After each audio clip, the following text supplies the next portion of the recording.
지금 소개받은 한국원자력연구원 재료안전기술부의 책임연구원으로 근무하고 있는 권준현입니다.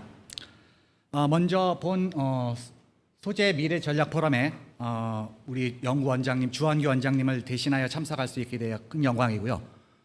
더욱이 저명하신 연상님과 함께 또 훌륭하신 교수님, 학생 여러분과 함께하여 더 큰 영광입니다. 제가 오늘 말씀드릴 발표 제목은 지속 가능한 원자력과 미래 소재 기술입니다. 다음과 같은 내용을 포함하고 있는데요. 일단 그 원자력 청정하고 지속 가능한 에너지 소스인 원자력에 대해서 선언을 좀 하고요. 환경 변화에 따른 원자력의 필요성에 대해서 강조해서 말씀드리겠습니다. 그리고 이러한 원자력이 지속 가능한 산업으로 성장하는 데 필요한 다양한 미래의 소재 기술에 대해서 말씀을 드리겠습니다. 그럼 먼저 원자력이 과연 청정하고 클린하고 지속 가능한 서스테이너블한 에너지원인가에 대해서 말씀드리겠습니다.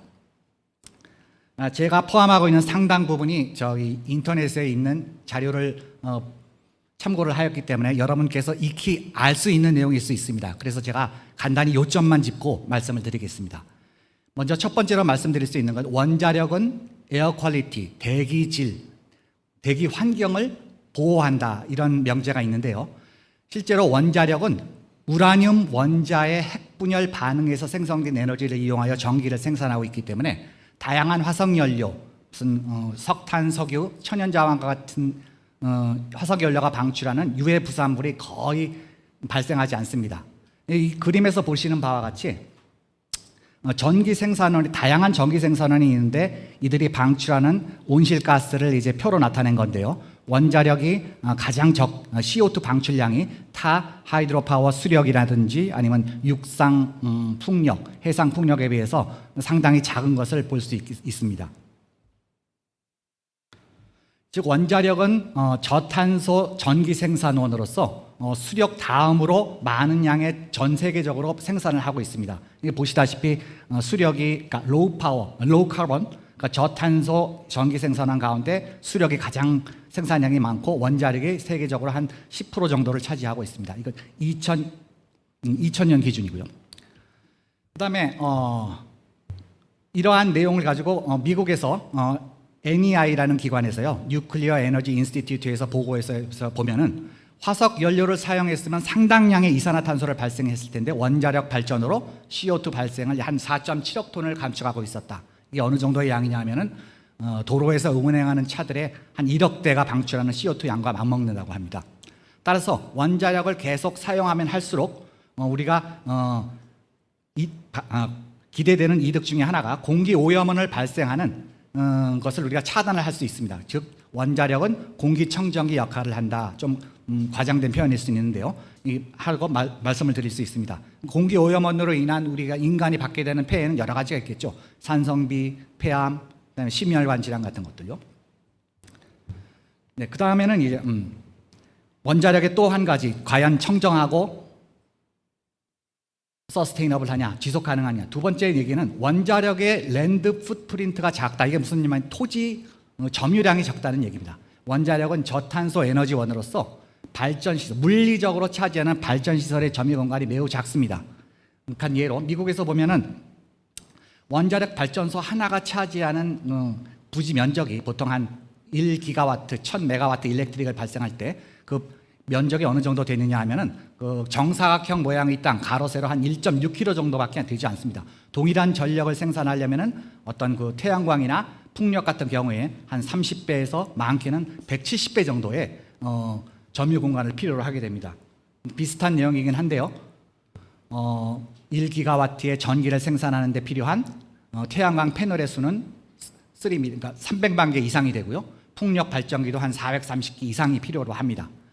따라서 원자력은 발전시설의 점유 공간이 크지 않은 저탄소 에너지원으로서 지속적인 발전을, 원자력 발전을 함으로써 기후 방지도 되고 기후 변화 방지도 할 수 있고 온실가스의 배출을 감축할 수 있는 중요한 역할을 한다고 말씀드릴 수 있습니다. 다음은 세 번째로 원자력은 미니멀 웨이스트, 그러니까 생산해내는 폐기물 양이 적다 뭐 이런 표현을 하는 건데요. 실제로 원자력의 장점만 있는 것이 아니라 단점 중에 하나가 여러분도 익히 들여서 알 수 있겠지만 사용 후 핵연료를 발생하게 됩니다. 하지만 이러한 사용 후 핵연료의 양이 우리가 일반인들이 생각하는 것보다 그렇게 많지는 않습니다. 그 많지 않은 이유 중에 하나가 대부분 원자력 발전소에서 쓰이는 사용 후 핵연료는 UO2 펠렛, 그러니까 손가락 한 마디 하나 정도 사이즈로 만들어서 그 지르코늄 피복관에다가 이렇게 집어넣어 가지고 밀봉해서 발전소에서 연소를 시키게 되는데요. 이 하나의 펠렛이 발생하는 열량이 뭐 이런 것들은 단위는 좀 어렵고 1톤의 석탄과 맞먹는다. 그러니까 상당히 그 원자력에서 쓰이는 핵연료는 에너지 덴시티가 높다라고 말씀을 드릴 수 있죠. 이것도 뭐 미국의 얘기긴 한데요. 지난 60년 동안 원자력 발전소에서 생산해낸 사용 후 핵연료의 양을 한번 모아봤더니 축구장 크기의 깊이 9m 정도. 그러니까 뭐 우리나라로 치면은 이게 결코 뭐 작지 않은 땅의 크기라고 할 수 있겠지만 미국 같은 경우에서는 아주 극히 작은 양의 부피를 차지하더라. 이런 것들을 예로 들 수 있습니다. 실제로 사용 후 핵연료는 그게 뭐 폐기물로 간주를 할 수 있지만 우리가 재사용, 재처리를 하면 잠재적으로 사용할 수 있는 연료일 수도 있습니다. 현재는 대부분 수중 사용 후 연료 저장도에 일정 기간 보관한 후에 적당한 부지에 안전하게 매립을 하고 있습니다. 말씀드린 바와 같이 원자력은 청정하고 지속 가능한 에너지원으로서 중요한 역할을 하게 되는데요. 그럼 다음으로 이러한 원자력이 지난 한 10여 년 동안 뭐 환경이 좋지 않았습니다. 그러니까 물론 2011년에 일어난 후쿠시마 원전 사고도 있었고 2017년에 우리나라 자체적으로 에너지 전환 정책에 따라서 탈원전, 탈핵 분위기가 굉장히 강했었는데요. 최근 들어서 원자력에 대한 환경 변화가 크게 일어나고 있습니다. 그것을 살펴보면은 전 세계적으로 탈탄소화가 가속화되고 있습니다. 여러분 이 용어는 아주 많이 들어보셨을 겁니다. 탈탄소화에 대해서. 즉 기후변화 대응을 하기 위한 탄소 중립 달성이 글로벌의 이제 메가 트렌드로서 이제 자리 잡고 있는데요. 그림에서 보시는 바와 같이 이거 시간의 변화에 따른 전 세계 CO2 배출량과 그다음에 전 세계 평균 기온의 변화량, 즉 델타 T를 나타냅니다. 그림에서 보시는 바와 같이 1900년대부터 2020년도까지 보는 바와 같이 CO2 배출량이 1960년을 지나면서 급격히 늘어나는데요. 마찬가지로 보시다시피 델타 T의 변화가 1960년대 이후에 급격히 증가하는 것을 알 수 있습니다. 근데 이러한 연구가 제가 한번 참고 서적을 찾아봤더니 굉장히 많이 진행이 되어 있더라고요. 세계 온도 변화와 그 이산화탄소의 배출량 간의 선원 관계, 이러한 연구들이 굉장히 활발하게 진행되고 있고 동시에 탈탄소화를 위한 세계의 목소리가 증가하고 있습니다. 즉 기후변화 대응에 노력을 하자는 의미에서 원자력을 에너지 믹스에 포함한다든지 아니면 EU 텍소노미에 포함된 원자력을 친환경 에너지에 분류를 시키는 이러한 노력이 지금 계속되고 있습니다.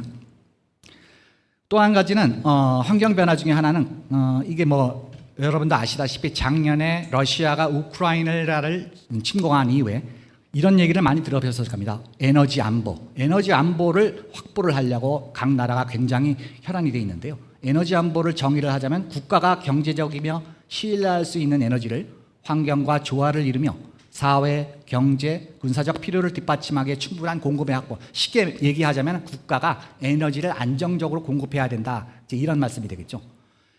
이 그림은 보시다시피 작년에 러시아에서 에너지를 무기화한 예 중에 하나인데요. 러시아가 상당량의 천연가스를 생산을 하는데 그것을 EU 각국에다가 이렇게 공급을 합니다. 수출을 하게 되는 거죠.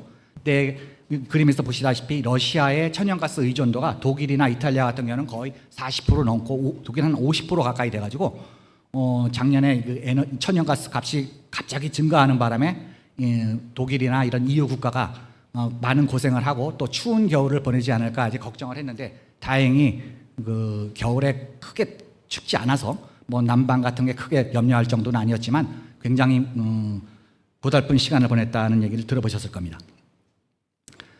하여튼 이러한 에너지 안보가 확보가 중요한데 우리나라의 에너지 자립 현황은 어떠냐? 우리나라의 수입 의존도가 93%니까 자립도가 7%밖에 안 되고 우리나라 총 수입의 거의 한 4분의 1을 에너지 수입하는 데 사용을 하게 됩니다. 그러니까 우리에게도 닥칠 수 있는 이러한 에너지 안보 위기에 대비해서 우리는 프랑스를 한번 본보기로 볼 필요가 있는데요. 프랑스 정책 중에 하나가 신규 원소를 계속 건설을 하고 기존의 원자로의 폐쇄 일정을 중단하는 등 하여튼 재생에너지와 함께 원자력 발전으로 탄소 중립과 에너지 안보를 달성하자 하는 것이 프랑스의 에너지 정책 작년에 변환된 것 중에 하나입니다. 이러한 일들의 네이처에 있는 사설에도 프랑스의 비근한 예로서 뉴클리어 파워가 에너지 자립을 하는 데 도움을 줬다라는 이런 얘기도 보고된 바가 있습니다. 자, 그러면은 세 번째로 환경 변화 중에 하나는 원자력의 가치 부각입니다. 즉 인류의 활동 영향이 확장되고 민간에 대한 수요가 확대됨에 따라서 원자력에 대한 수요가 증가를 하게 되는데요.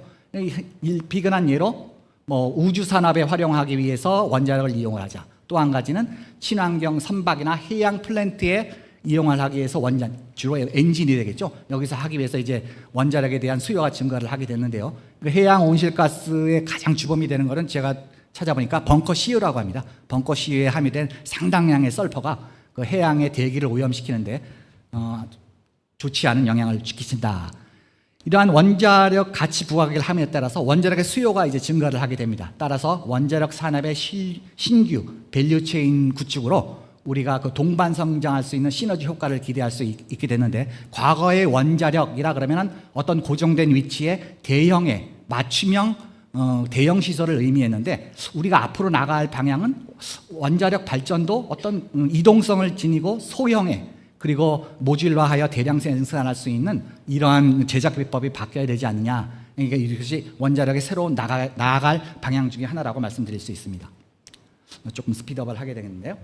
그 다음으로는 이제 원자력 기술이 지속 가능한 산업으로 발전하기 위해서 우리가 필요한 기술과 방안에 대해서 한번 살펴보겠습니다. 우리가 필요하다고 원자력 발전소를 계속 지을 수는 없습니다. 그래서 방안 중에 하나가 현재 사용하고 있는 원자력 발전소의 수명을 늘리는 것, 즉 장기 운전을 하게 되는 건데요. 보통 우리가 long-term operation 또는 continued operation이라는 용어를 쓰게 되는데요. 보통 원자력 처음 지을 때 설계 수명은 한 30년에서 40년으로 보는데, 이것들을 넘어서 계속적으로 사용할 수 있게 하는 것이 LTO, long-term operation이 되겠습니다. 물론 이것을 할 때 굉장히 그 엄격한 종합적인 세이프티 어세스먼트가 필요로 한 것은 피할 수가 없고요. 아무튼 LTO를 진행할 경우에 수십 년간 탄소 배출을 피할 수 있고, 또 LTO는 과거의 그 선진 원자력국에서 경험이 많이 있기 때문에 안전하고 통제 가능한 매우 효율적인 방안입니다. 이 왼쪽 그림을 보시면은 각국의 원자력 발전의 롱텀 오퍼레이션 현황인데요. 미국이나 프랑스 같은 데서는 계속 롱텀 오퍼레이션을 하고 있고, 우리나라는 아직까지 여기 롱텀 오퍼레이션 계획이 없는데, 이것은 우리나라 원자력 발전소 상대적으로 젊기 때문에 아직 여기 포함이 안 돼 있는 거지, 우리나라도 앞으로 5년, 10년이 지나가면 롱텀 오퍼레이션을 계획을 하고 있습니다. 그럼 롱텀 오퍼레이션을 할 때 주요 관심사는 뭐냐면, 가장 중요한 거는 우리 재료나 구조물을 하는 사람의 관점에서는 시스템, 스트럭처, 컴포넌트의 안전성이 가장 중요합니다. 그래서 여기에 관계된 기술로서 원전 부품 구조물 소재의 정밀 평가 및 이러한 구조물 부품의 성능 모델 검증하는 것이 가장 중요하고요. 계속 사용하기 위해서는 그동안에 어떤 데미지를 입는지 손상된 부품을 제작, 교체, 보수하는 방안, 이것도 롱텀 오퍼레이션과 관련된 주요 관심사가 되겠습니다. 그다음에 우리가 조금 전에 제가 말씀드린 바와 같이 원자력도 변신을 해야 되는데요. 요즘 원자력의 가장 큰 화두 중에 하나가 소형 모듈 원자로입니다. 스몰 모듈라 리액터 SMR이라고 표현을 쓰는데요. 이러한 SMR은 주요 기기를 모듈화하여, 정의를 내리자면 주요 기기를 모듈화하여 공장 제작이 가능한 전기 출력 300메가와트, 보통 한 1000메가와트 이상인데 300메가와트 이하의 소형 출력으로 우리가 새로운 이런 것을 개발을 하고 있습니다. 이게 대표적으로 소형 모듈 원자로의 특징은 소형화, 모듈화, 유연성입니다. 유연성이라는 것은 다목적으로 활용, 꼭 전기 생산뿐만이 아니라 난방, 공정열, 수소 생산 등의 다목적으로 활용하자는 것이 포함되어 있을 수 있습니다. 이러한 SMR과 관련된 주요 관심사로서는 상용 소재의 적용성 및 신소재 개발도 포함될 수 있는데요. SMR의 운전 환경은 우리가 알고 있는 대부분의 현재 그 경수로 환경하고는 보다는 굉장히 극한 환경입니다. 온도도 높고 냉각제 자체도 굉장히 생소하고 그렇기 때문에 우리가 여기다가 사용하기 위해서 그러니까 상용 소재를 사용하기 위한 적용성 평가와 어떤 DB 구축, 이것이 굉장히 중요한 문제고요. 또 한 가지는 이러한 환경 저항성 신소재를 개발하는데 시간과 돈과 노력이 굉장히 많이 필요한데, 이것의 시간과 어떤 경제적인 방법으로 창출하기 위해서 최신 재료과학의 기술 활용이 필요하지 않은가, 이런 것도 한번 적어봤습니다. 그러면 마지막 주제로 원자력 분야의 미래 소재 기술에 대해서 말씀을 드리겠습니다. 좀 시간 관계상 요거는 건너뛰고요. 그럼 구체적인 예로 말씀을 드리겠습니다. 그럼 LTO와 관련된 너희들이 실제로 하고 있는 연구가 무엇이 있느냐? 요것은 이제 해외 예를 한번 먼저 드려볼 텐데요. 1969년에 발전하기 시작해서 38년 동안 운영한 스페인의 원자로가 하나 있는데요. 근데 이러한 원자로가 2006년에 폐쇄가 됐습니다. 그런데 폐쇄하자마자 이 친구들은 2007년부터 19년 동안 한 12년, 13년 동안 ZIRP, 조리타 인터너스 리서치 프로젝트라는 것을 했는데, 이것은 무엇이냐면 그 내부의 구조물 중에 일부분을 뜯어내서 인출해서 다양한 특성 평가를 합니다. 우리 재료공학자들의 어떤 그 트러디셔널한 그런 분야일 수 있는 미세 조직 관찰과 기계적 특성, 균열 지표를 이용한 SCC 시험 등 이러한 것들을 많이 수행을 하게 됩니다. 근데 이 중에 여기서 이제 특히 알만한 내용은 재료 자체는 특별한 게 없습니다. 대부분의 금속 스테인리스 스틸 300 시리즈 계열인데, 이 소재 자체는 원자력 발전소에서 40년 동안 운전된 아주 그 희귀한 드문 소재라고 할 수 있는 거죠. 이러한 소재를 이용해 가지고 우리가 거기서 데이터를 뽑아내고 기존의 모델을 검증하는, 또 이러한 것들이 스페인에서는 진행이 되고 있고요. 마찬가지로 우리 연구원에서도 2021년에 고리 1호기, 아시다시피 2017년에 폐로가 됐는데요. 이것의 인출 부품, 조사 영향, 실증 평가 체계 구축을 위한 연구가 수행이 되고 있습니다. 그러니까 현재로서는 이제 본격적인 해체에 앞서 가지고 어떤 그 상세한 계획을 수립하고 전문 인력을 양성하고 또 이런 실증 장치에 대해 검증을 수행하고 있는 단계입니다. 그다음에 말씀드린 바와 같이 SMR이 왜 요즘 각광을 받느냐는 것은 말씀을 드렸고요. 이 SMR의 환경이 굉장히 열악하다는 것은 이 그림에서 보시는 바와 같이 X축은 얼마만큼 그 방사선에 노출이 많이 돼 있느냐를 의미하는 거고요. 이 Y축은 다양한 SMR 노형의 작동 온도입니다. 보통 200도에서 1000도까지 분포를 하는데, 여기서 이 그린 칼라가 현재 가동 중인 우리 원자력 발전소의 운전 영역입니다. 보시다시피 온도도 한 350도 정도 이하고요. 이게 조사 양도 한 50 dPa라고 하면 50 이하인데, 우리가 지금 바라고 있는 미래형 원정으로서 SFR, MSR 이런 것들을 보면은 조사량도 굉장히 많고 온도 자체도 400도, 500도, 600도까지 이르는, 그러니까 이러한 그 특성을 지닌 SMR을 개발해야 되기 때문에 여기서 견딜 수 있는 재료가 무엇이 있느냐, 이것도 굉장히 중요한 이슈죠. 비근한 예로 우리가 현재 우리 연구원에서 가장 중요하게 다루고 있는 MSR, 몰튼 솔트 리액터의 이제 소재의 이슈에 대해서 한번 말씀을 드리겠는데요. 이것은 출구 온도는 650도고 냉각자가 워터쿨드가 아니고 클로라이드 솔트입니다. MgCl2와 NaCl을 합친 거. 근데 이러한 것들을 한 30년 동안 교체하지 않고 계속적으로 쓰기 위해서 이런 노형을 개발하고 있는데요. 이것의 용도는 아까 언급한 바와 같이 선박 동력, 해양 플랜트 이런 것이 되겠습니다. 근데 여기서 가장 중요한 해결해야 될 문제점이 하나가 뭐냐면은 합금과 여기 말씀드린 용융염 사이에서 일어나는 그 부식 문제, 이게 굉장히 중요한 크리티컬 문제입니다. 이것이 해결돼야만 이 몰튼 솔트 리액터를 구현하는데 실현이 가능하고요. 그것뿐만 아니라 중성자 조사에 의한 재료 열화, 또 핵분열 생성물에 의한 재료 열화, 이러한 것들을 우리가 미래 소재로 삼고 있습니다. 실제로는 현재로서는 이것을 위한 재료 개발도 하고 있음과 동시에 기존의 재료를 이용해 가지고 이러한 부식 문제를 해결하기 위한 방법론, 이런 것들이 현재 개발 중에 있습니다. 그럼 마지막으로 한번 정리를 해왔습니다. 원자력 분야에 필요한 미래 소재 기술은 무엇이 있느냐, 이것을 한번 인재 양성과 한번 연결해 가지고 여러분께서 한번 생각을 해보시면 좋겠고요. 대부분의 원자력 소재는 구조 재료입니다. 그러니까 구조 재료에서 다루었던 어떤 거시적, 미시적 평가 기술이 그대로 이용될 수 있고요. 근데 중요한 거는 뭐냐면은 우리의 그 새로운 재료 평가 기술이 필요하다. 이 재료 자체가 굉장히 그 위험한 소재이기 때문에 이러한 것들을 미소 시편을 제작해 가지고 해석할 수 있는 이러한 기술을 필요로 하고 여기에 아울러서 이러한 것들을 데이터를 확장할 수 있는 모델링 앤 시뮬레이션 방안도 필요하지 않느냐라고 말씀드릴 수 있고요. 이제 미래 원자력 기술로서는 마찬가지로 SMR 극한 환경에서의 재료 평가, 그다음에 구조 저항, 그러니까 극한 환경의 저항성을 지닌 구조 재료 개발 이러한 것도 필요하고요. 마지막으로 또 혁신 기술 제작, 혁신 제작 기술 말씀드린 바와 같이 용접, HIP, 적층 가공 등. 그러니까 요즘 기존에 여러분들이 학부에서 많이 배웠던 내용들이 많이 포함하고 있습니다. 실제로 원자력 발전소에서 구조 재료에 대한 수요가 많지는 않지만 지속적으로 계속적으로 필요로 합니다. 그렇기 때문에 여러분께서 비록 뭐 구조 재료 약간 클래시컬한 토픽을 공부를 하시더라도 우리 원자력과 할 수 있는 일이 계속 남아 있기 때문에 뭐 구조 재료에 대한 연구를 계속 하시는 것도 여러분의 장래에 큰 도움이 될 것이라고 생각을 합니다. 예, 그럼 이상으로 발표를 마치겠습니다. 실제로는 우리 주한교 원장님께서 오셔야지 좀 더 포괄적이고 미래지향적인 말씀을 들을 수 있었는데 또 제가 대신해서 감히 여기 와가지고 한 말씀 드렸습니다. 청취해 주신 여러분께 감사드립니다.